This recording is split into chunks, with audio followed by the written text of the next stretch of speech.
होइन अलिकति त्यस्तो त्यस्तो अलिक धेरै अलिक यो ब्रोड बेस्डबाट बनाएका जर्नलहरूको चाहिँ त्यतिखेर गोल पर्पसहरू त्यति क्लियर देखिँदैनन् होइन उनीहरूले चाहिँ सबै हामी पब्लिस गर्छौँ भन्ने चाहिँ गरे हुन्छ तर जर्नलहरू फिल्ड स्पेसिफिक हुन्छन् उनीहरूले केही न केही कुरा ओपननेस पनि हुन्छ and they also have specific focus त्यो जर्नलको चाहिँ फोकस के हो त भन्दाखेरि एउटा चाहिँ यसले हेर्न खोजेको चाहिँ यो म यो अलिकति यहाँहरूलाई देखाउँछु अलिकति यसले चाहिँ सोसल एक्सन सोसल चेन्जको डिमेन्सनलाई अलिकति यसले काम गर्न खोजेको छ अब यहाँ चाहिँ हामीले अब ब्रोडली आउटलाइन गरेका छौँ के कुरालाई यसले जोड दिन्छ भन्दाखेरि एउटा मेन किवर्ड चाहिँ ट्रान्सफर्मेसन छ त्यसैले तपाईको पेपरमा यो आइडिया कसरी आउँछ त हाउ दिस आइडिया ट्रान्सफर्मेसन भनेरै चाहिँ नि पर्नुपर्छ भन्ने छैन तपाईँको लिटरेचरमा अथवा डिस्कसनमा अथवा फ्रेमिङमा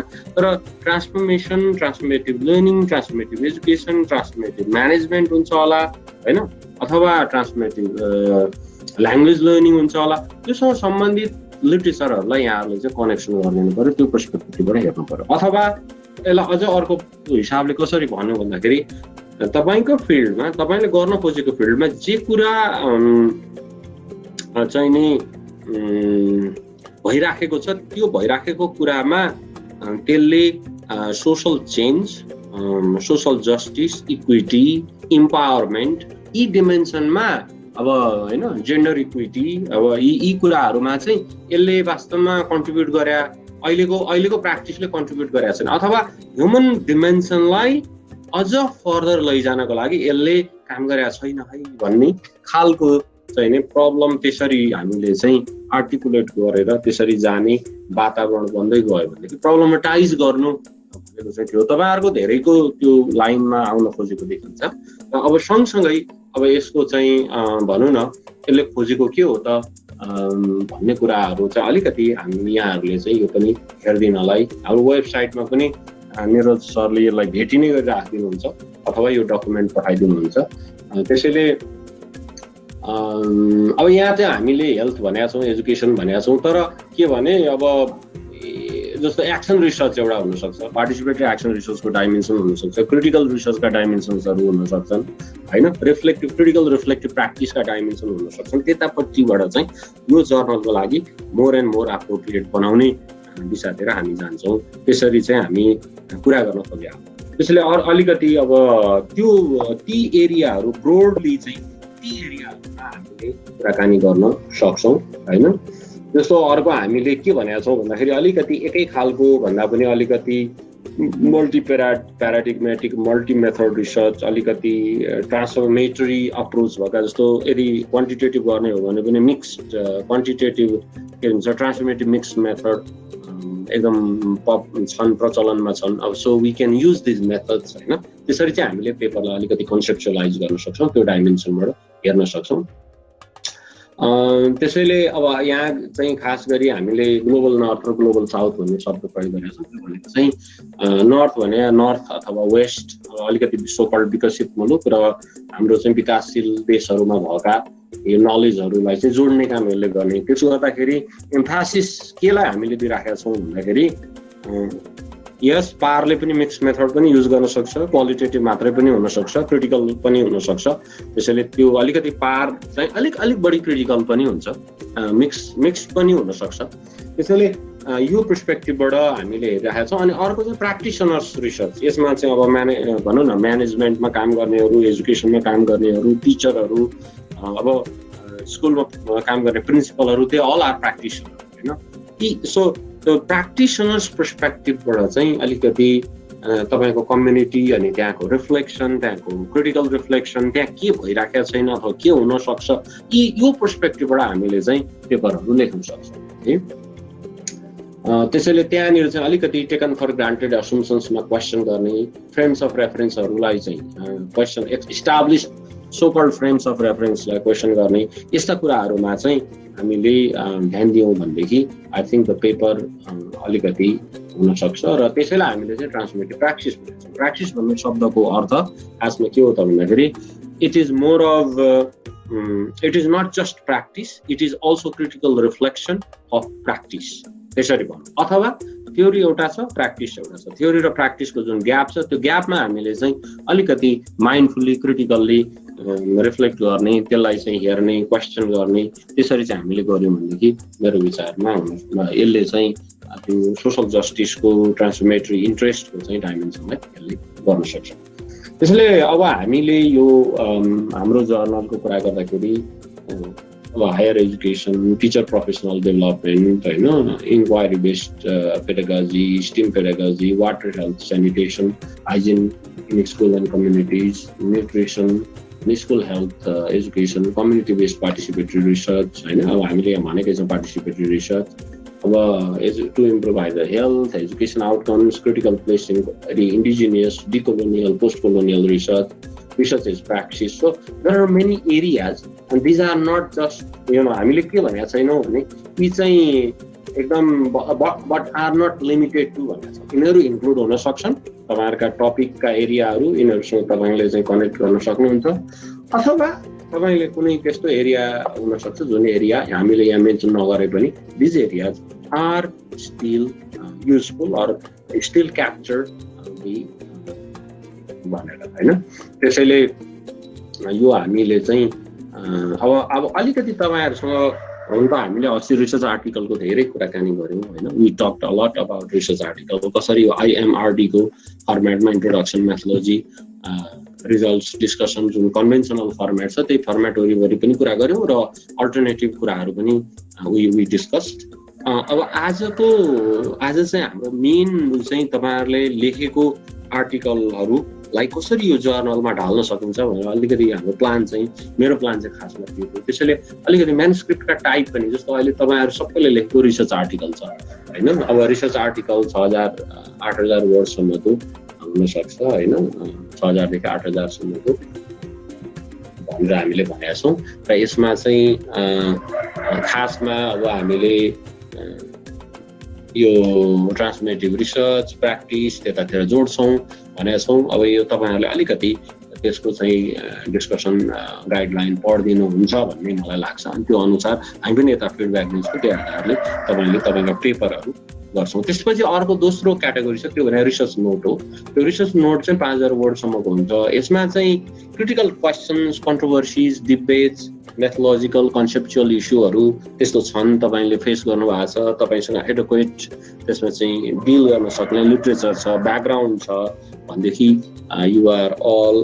यसमा चाहिँ खास गरी अलिकति मेथोलोजिकल क्वेसन्स, मेथोलोजिकल इस्युजमा कुराकानी गर्ने अलिकति त्यस्तो खालको हिसाबले हामी गर्न सक्छौँ। So we encourage you if you have these जस्तो अब भनौँ न एउटा एरिया के हुनसक्छ त भन्दाखेरि जस्तो हामी कहाँ चाहिँ एथिकल, यो त हाम्रो विवेकले पनि गरिराखेको होला, विवेकजीले पनि, हामीले चाहिँ एथिकल उसलाई चाहिँ कसरी हेर्ने त, एथिक्समा हाम्रो नेपालमा रिसर्च गर्दाका इस्युजहरू के हुन् भन्ने कुरा हुनसक्छ। जस्तो पार्टिसिपेटिभ एक्सन रिसर्चको एथिक्स के हुनसक्छ, अथवा हामीले चाहिँ यो भनौँ सोसल रिसर्चमा युज गर्ने एथिक्स कतिको इम्पावरिङ छ, कतिको ट्रान्सफर्मेटरी छ, एथिक्स चाहिँ एकदमै डिसइम्पावरिङ छ कि, अथवा रिसर्चरहरू एथिकल कतिको छन् त, होइन।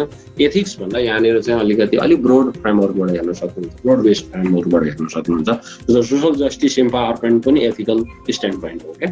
त्यसैले एथिकल स्ट्यान्ड पोइन्टलाई हामीले कसरी हेर्ने, कुन पर्सपेक्टिभबाट हेर्ने भन्ने कुरा चाहिँ इज भेरी भेरी इम्पोर्टेन्ट। त्यसले हाम्रो दोस्रो चाहिँ रिसर्च।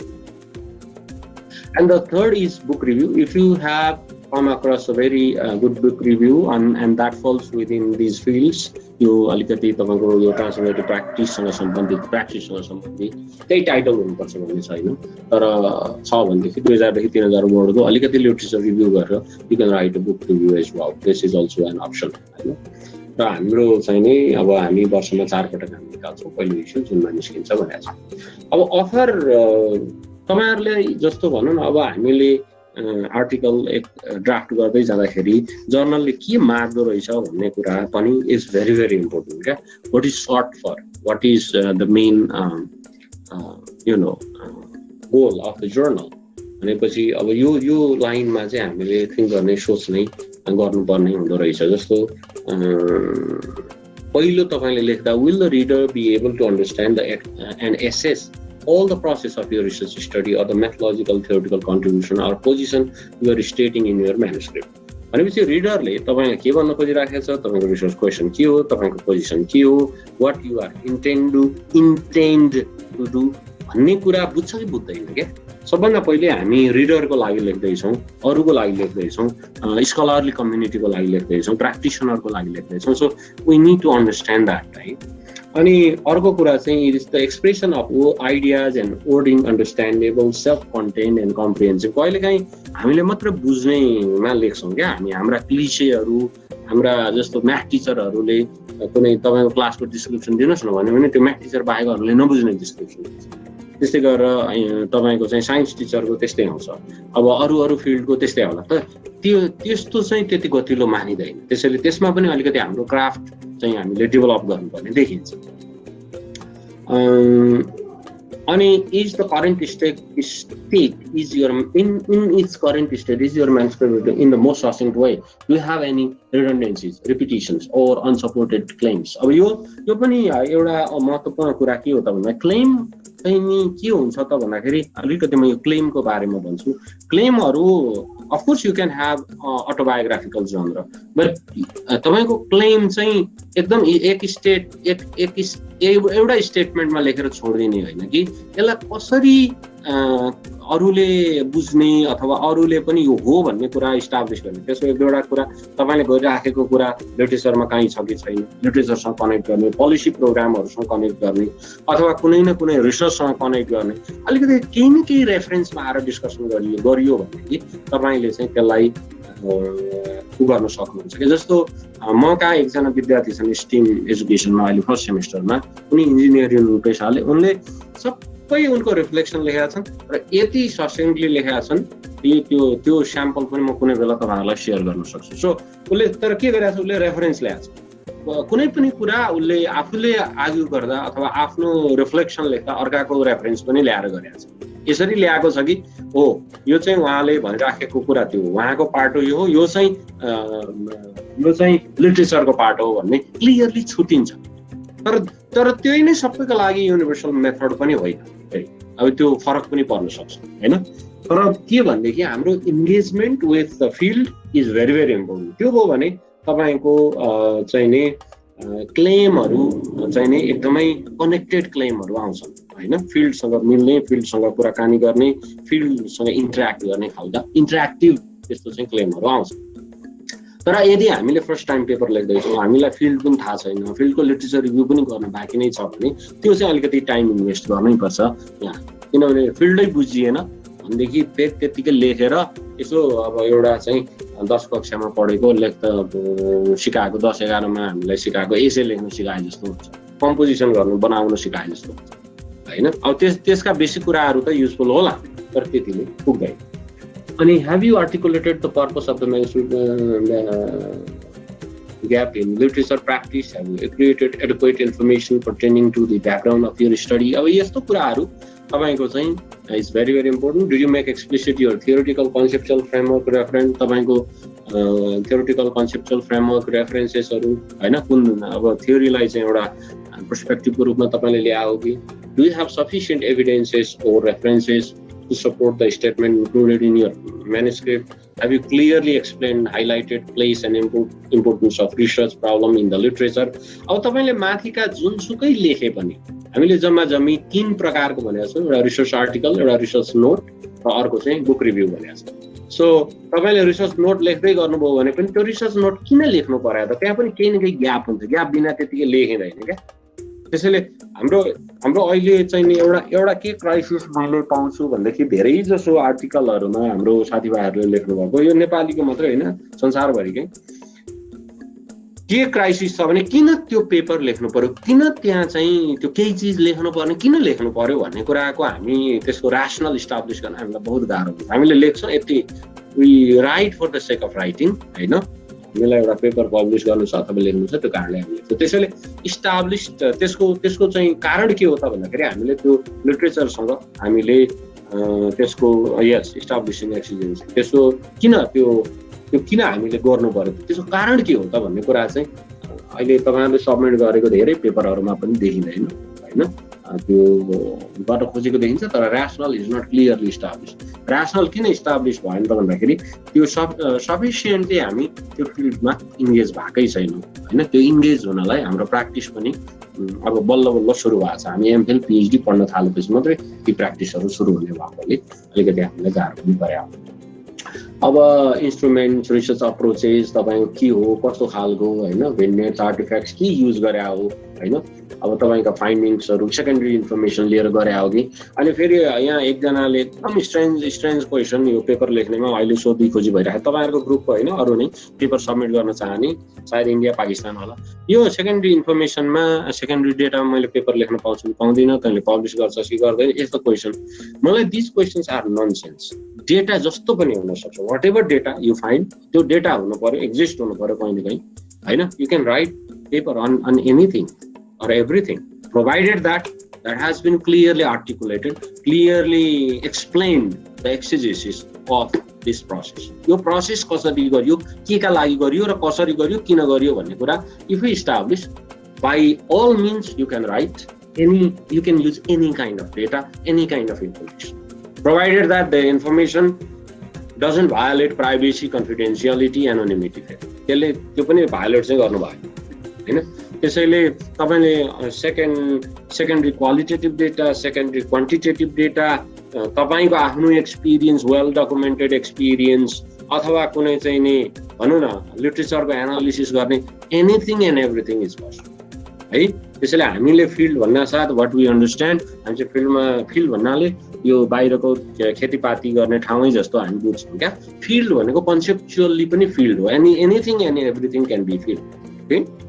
त्यसैले यो चाहिँ अल्फाबेटिकल अनि are all references in alphabetical order, त्यो त थाहै छ। अब यसमा हाम्रो चाहिँ अलिकति तपाईँहरूलाई अर्को पनि यसको हाम्रो थोरै कुरा गरौँ। Scholars and publishers authors try to eliminate language errors, so try to linguistic stylistic. अनि तपाईँहरूलाई हाम्रो पियर रिभ्यू पनि गर्छौँ, हामी पनि हेर्छौँ। अनि हामी वाट वी अल्सो एक्सपेक्ट कि यहाँहरूबाट कि तपाईँहरूको पेपरको त्यो जुन छ नि ल्याङ्ग्वेज, त्यो चाहिँ एक आपसमा छलफल गर्ने, एडिट गर्ने, हेर्ने, त्यो बानी पनि अलिकति विकास गरौँ भन्ने लागेको छ।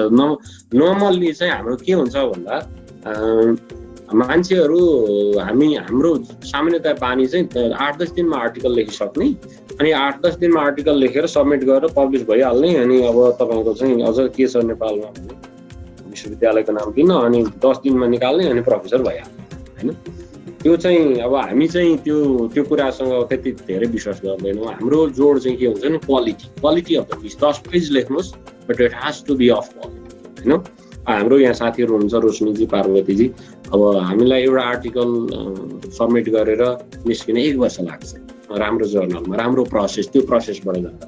त्यसै गरेर कमसेकम हामीले चाहिँ के हुनु पर्यो त, need to focus on quality हुनु पर्यो। एउटा पेपर निकाल्नुहोस्, ठिक छ तपाईँको यो अर्को 2-3वटा इस्यु पछि आओस्, तर let's make it off quality article होइन। तपाईँको चाहिँ 10 सिंगल स्पेसमा 10 पेजदेखि 12 पेजको राम्रो लेख्न सक्नुभयो भने त्यो चाहिँ द्याट इज सफिसियन्ट। तर त्यो 10-12 पेजलाई यस्तो राम्रो बनाऊ कि त्यसका सारा एलिमेन्ट्सहरू, इन्ग्रेडियन्ट्सहरू गर। र अर्को कुरा चाहिँ एपी स्टाइल अर्को 10% सिमिलारिटी इन्डेक्स भनेको छ। अब हामी चाहिँ यो चाहिँ खास गरी हामीले एउटा अर्को सबैभन्दा ठुलो हामीले ध्यान दिनुपर्ने कुरा के हो भने हामीलाई थाहा नभएर पनि कहिलेकाहीँ प्लेजरिजम भइरहेको हुनसक्छ। Please be mindful of that होइन। एकदमै अहिले त कसैको पेपर पनि प्लेजरिजम छैन यहाँ तपाईँहरूले सबमिट गर्नु, एकदम ओरिजिनल छ, त्यसलाई मिलाउनु पर्ने कुराहरू चाहिँ छुट्टै हुन्। तर त्यो जुन प्लेजरिजमको पार्ट छ त्यसमा चाहिँ हामी एकदमै केयरफुल हुनुपर्छ। यो तपाईँहरूलाई धेरै लागु हुँदैन। अनि अब अर्को कुरा चाहिँ कन्फ्लिक्ट अफ इन्ट्रेस्ट हुनसक्छ। तपाईँहरूले लेखिराखेको कुनै कुराले कसैलाई हानि नोक्सानी अथवा केही अथवा कुनै हिसाबले होइन, अब देयर माइट बी समथिङ होइन, अथवा कुनै कम्पनीको अथवा कुनै स्कुलको कुनै उसको चाहिँ कन्फिडेन्सियल इन्फर्मेसनलाई तपाईँले सार्वजनिक गरेको हुनसक्छ अथवा केही हुनसक्छ। सो त्यो कुरामा नि हामीले विचार गर्नुपर्छ, किनभने हामीसँग यो प्राइभेसीको ऊहरू छ। र पियर रिभ्यू पोलिसी हुन्छ र पियर रिभ्युअर हाम्रो 3 जना हुन्छन् र नर्मल्ली हाम्रो मिक्स हुन्छ। एकजना दुईजनासम्म इन्टरनेसनल हुन्छन्, एउटा कोही न कोही लोकल हुनुहुन्छ, किनभने हामीले चाहिँ यहाँको मान्छेको पनि हाम्रो चाहिँ अब प्रोफेसनल डेभलपमेन्ट हो। पियर रिभ्यू गर्नु भनेको पनि रिभ्यू ब्लाइन्ड रिभ्यू हुन्छ। ब्लाइन्ड रिभ्यू भनेको चाहिँ तपाईँले पेपर सबमिट गरेर एडिटोरियल अफिसले त्यसलाई यो रिभ्यूको लागि जान योग्य छ भनेर चाहिँ फाइनल गरिसकेपछि अनि त्यसपछि मात्रै पठाउँछ। त्यसैले खासमा चाहिँ हामीले म्यानुस्क्रिप्ट सबमिट गर्ने प्रक्रिया छ। यो तपाईँले पढ्न सक्नुहुन्छ। यो चाहिँ टेक्निकल कुरा भयो। एब्स्ट्र्याक्ट 200 देखि 300 वर्डसम्मको, 6000 देखि 8000 वर्डसम्मको यो कुराहरू भनेर हामीले भनेका छौँ। र यो पब्लिकेसन प्रोसेस यसरी जान्छ हैन। हामीले यो पब्लिकेसन प्रोसेस भनेका छौँ। अनि फर्मेट लेआउट यो यहाँ हामीले तोकेका छौँ हैन। लेभल के कुन फर्मेटमा स्कुलले फेसबुक ओके। म त्यसमा तपाईँले उ गर्नुपर्छ। फेसबुकको फोटोलाई चाहिँ सम्बन्धित अब बच्चाहरूको हो भने उनीहरूको प्यारेन्टको कन्सेन्ट लिनुपर्छ। स्कुलमा सेभ गरेर राखेको फोटोलाई पनि कन्सेन्ट लिनुपर्छ सर प्यारेन्टको। हामीले यो बुक कभर पब्लिस गर्दाखेरि हामीले अरूको बच्चाहरूको हामीले पब्लिस गर्न किन नसक्या भने जस्तो हाम्रो त्यो जर्नल के अरे ट्रान्समिटिभ लर्निङ भन्ने सेन्स ब्रिलको पब्लिकेसनमा हामीले राख्न नसक्या किन भन्दाखेरि हामीले अरूको कन्सेन्ट लिनै सकेनौँ। हामीले फोटोहरू त भेट्यौँ तर we could not get consent. त्यसैले भर्खर कन्सेन्ट लिएर मात्रै बच्चाहरूको चाहिँ फोटो गरौँ। अब त्यसमा चाहिँ बाबुआमाहरूसँग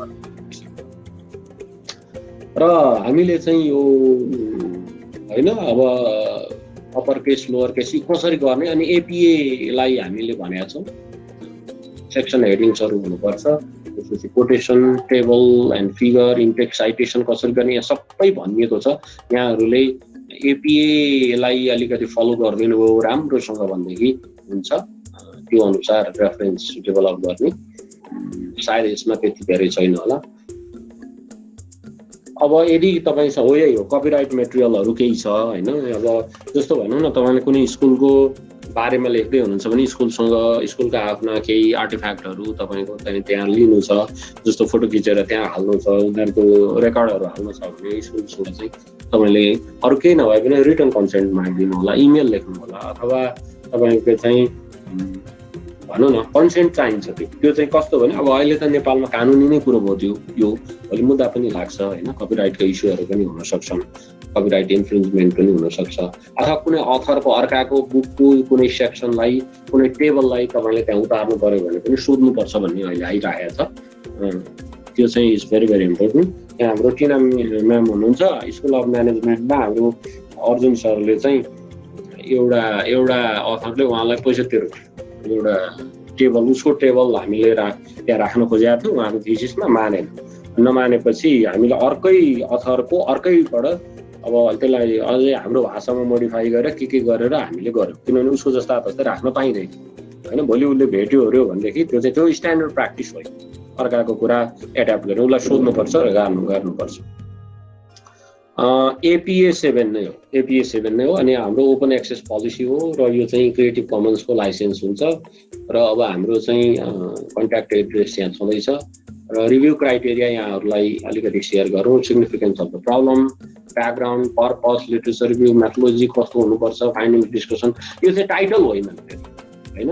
अनि हाम्रो खासमा रिभ्यू क्राइटेरियामा तपाईँको हाम्रो वास्तवमा एकदमै यो स्टेप बाई स्टेप रिगरस प्रोसेसले मात्रै हामी यो एक्सेप्ट गर्छौँ।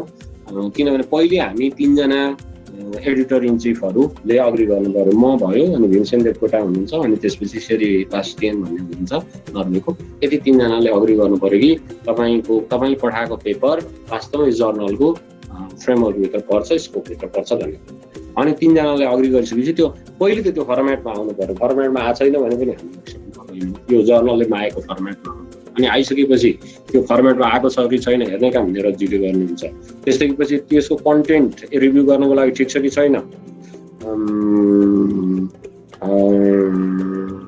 चाहिँ नि रिभ्यू गर्नुको लागि। अनि त्यसदेखि पछि अनि हामी रिभ्यूको प्रोसेसमा अनि हामी जुन छान्छौँ अनि रिभ्यूको प्रोसेसमा जान्छ। त्यसैले प्रक्रिया यो हो। र त्योभन्दा अगाडि चाहिँ हामी के गर्छौँ, जब तपाईँहरूले सबमिट गर्नुभन्दा अगाडिसम्म चाहिँ हामी फेसिलिटेट गरिरहन्छौँ। सबमिट गरिसकेपछि चाहिँ अब हामी चाहिँ स्ट्यान्डर्ड रिभ्यूको प्रोसेसमा जान्छौँ। तपाईँले सबमिट गर्नुभन्दा अगाडि हाम्रो एडिटोरियल अफिसले छलफल गर्ने भन्ने कुरा चाहिँ हामी गर्छौँ। त्यसैले म क्वेसनको जवाफ अलिकति म पछि आउँछु। त्यसपछि अब what is the work about, how, अब यसमा चाहिँ रिभ्यू प्रोसेस हेर्नु चाहिँ what is the work about, how could it or its contribution to scholarship be summarized in a sentence, हैन? त्यसको चाहिँ कसरी सेन्टेन्समा समराइज गर्न सकिन्छ? What is the key strength of the manuscript, what could the author build on, हैन? अनि what is the major or broadest suggestion in short? What does the content of the manuscript fit? Does the content of the manuscript fit aims and scopes of the journal? Does it contribute to new knowledge? Proposes an alternative explanation, and updates existing theories, purposes, or tests or model, and is the purpose of manuscript clearly stated early on? And is there a logical flow of the main idea throughout the manuscript? Does the work build on a review of relevant literature? Is the review presented in proper amount and or dispensed in proper places in the manuscript? Do the evidence from research and arguments by the author sufficiently explore and support key problem issue? That is, does the author do justice to the topic with research and or discussion? And does the manuscript follow APA citation guidelines? If you have any other comments, please add them here. Okay, so which of the following do you recommend? Accept, send to copy editing. Accept with revisions submitted in the manuscript. Reject with suggestion for revise and resubmit. Reject, not fit for the journal, or other reasons. Okay, reviewed by. अनि अब यसरी चाहिँ हामीले normally यसरी हामी चाहिँ रिभ्यूको लागि पठाउँछौँ र हाम्रो यही प्रोसेसबाटै अनि हाम्रो चाहिँ डिसिजन सबै यही प्रोसेसबाट बेस्ड हुन्छ। हामी डेफिनेटली हामीले अब रिभ्यू आइसकेपछि रिभ्यू कस्तो आयो के आयो त्यो त हामी हेरि नै हाल्छौँ। द्याट इज आवर मेन भनौँ न मेन गोल, त्यो त हामी हेर्छौँ नै, त्यसमा हामी दायाँ बायाँ तलमाथि गर्दैनौँ।